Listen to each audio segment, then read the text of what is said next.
మారిషస్లో ఇలా రెంట్కి ఇస్తారనమాట ఇల్లు. ఇలా డీకు ఇల్లు రెంట్కి తీసుకున్నాడు. ఇదిగో ఇల్లు రెంట్కి తీసుకున్నాడు అనమాట. కారు కూడా రెంట్కి తీసుకున్నాడు. ఇది బీచ్కి దగ్గరగా ఉన్న విల్లా అనమాట. ఈ విల్లా ఇది ఇప్పుడు లోపలికి వెళ్తాను. ఎంట్రన్స్ ఇలా ఉడెలతో ఉంది. ఇదనమాట. చెట్లు కూడా భలే వింతగా ఉన్నాయి. ఇక్కడ క్యాక్టస్ జాతి మొక్క మనం చూస్తున్నాం ఇక్కడ.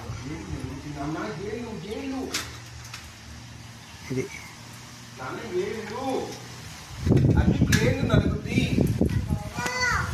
నానా చుట్టూ వరండా ఇచ్చారు. ఇలా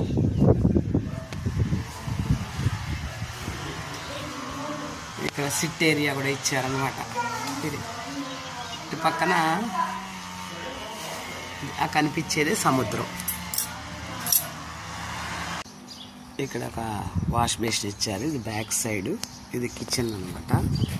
ఇదేమో స్టోర్ రూము. ప్లస్ వెనకాలంతా పార్క్ ఉంది. చక్కగా ఈ బెడ్రూమ్కి ఒక డోరు.